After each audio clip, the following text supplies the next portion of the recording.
First Kings chapter 18, Elijah's message to Ahab. After a long time, the word of the Lord came to Elijah in the 3rd year. Go and present yourself to Ahab. I will send rain on the surface of the land. So Elijah went to present himself to Ahab. The famine was severe in Samaria. Ahab called for Obadiah, who was in charge of the palace. Obadiah was a man who greatly feared the Lord and took 100 prophets and hid them. 50 men to a cave, and provided them with food and water when Jezebel slaughtered the Lord's prophets. Ahab said to Obadiah, Go throughout the land to every spring of water and to every wadi. Perhaps we will find grass so we can keep the horses and mules alive and not have to destroy any cattle. They divided the land between them in order to cover it. Ahab went one way by himself, and Obadiah went the other way by himself. While Obadiah was walking along the road, Elijah suddenly met him.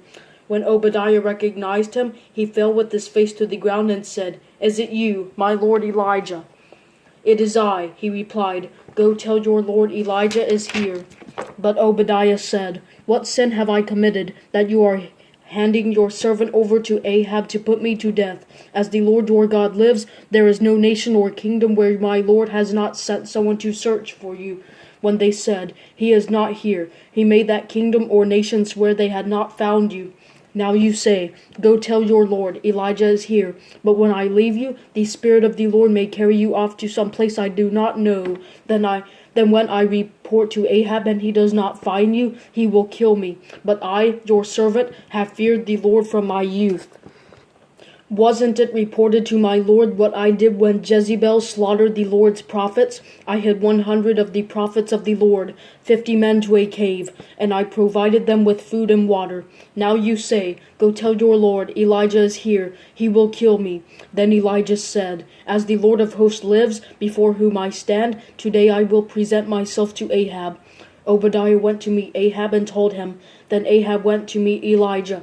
When Ahab saw Elijah, Ahab said to him, Is that you, you destroyer of Israel? He replied, I have not destroyed Israel, but you and your father's house have, because you have abandoned the Lord's commands and followed the Baals. Now summon all Israel to meet me at Mount Carmel, along with the 450 prophets of Baal and the 400 prophets of Asherah who eat at Jezebel's table. Elijah at Mount Carmel.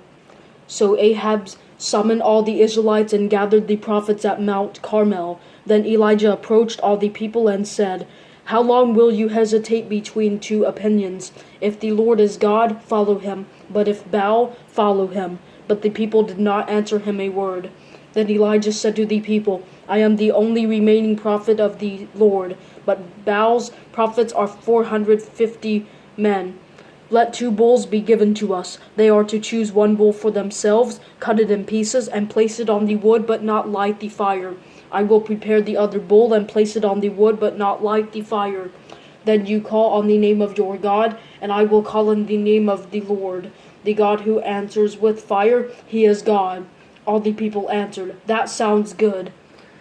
Then Elijah said to the prophets of Baal, Since you are so numerous, choose for yourselves 1 bull and prepare it first. Then call on the name of your God, but do not light the fire. So they took the bull that he gave them, prepared it, and called on the name of Baal from morning until noon, saying, Baal, answer us. But there was no sound. No one answered. Then they danced, hobbling around the altar they had made. At noon, Elijah mocked them. He said, Shout loudly, for he is a god. Maybe he is thinking it over. Maybe he has wandered away, or maybe he is on the road. Perhaps he is sleeping and will wake up. They shouted loudly and cut themselves with knives and spears, according to their custom, until blood gushed over them. All afternoon they kept on raving until the offering of the evening sacrifice. But there was no sound. No one answered. No one paid attention. Then Elijah said to all the people, Come near me. So all the people approached him. Then he repaired the Lord's altar that had been torn down. Elijah took 12 stones, according to the number of the tribes of the sons of Jacob, to whom the word of the Lord had come, saying, Israel will be your name. And he built an altar with these stones in the name of the Lord. Then he made a trench around the altar large enough to hold about 4 gallons. Next, he arranged the wood, cut up the bowl, and placed it on the wood. He said, "Fill 4 water pots with water and pour it on the offering to be burned and on the wood." Then he said, "A second time," and they did it a second time. And then he said, "A third time," and they did it a third time. So the water ran all around the altar. He even filled up the trench with water.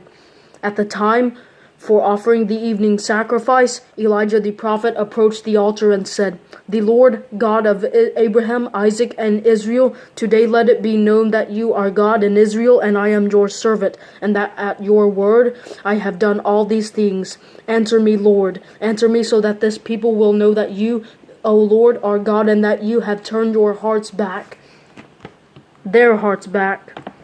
Then the Lord's fire fell and consumed the burnt offering, the wood, the stones, and the dust, and it licked up the water that was in the trench. When all the people saw it, they fell face down and said, "The Lord He is God. O Lord, He is God." Then Elijah ordered them, "Seize the prophets of Baal. Do not let even one of them escape." So they seized them, and Elijah brought them down to the Wadi Kishon and slaughtered them there. Elijah said to Ahab, "Go up, eat and drink, for there is the sound of a rainstorm." So Ahab went to eat and drink, but Elijah went up to the summit of Carmel. He bowed down on the ground and put his face between his knees.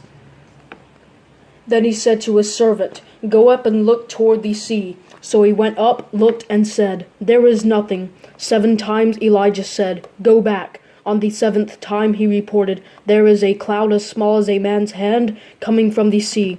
Then Elijah said, "Go and tell Ahab, get your chariot ready and go down so the rain does not stop you."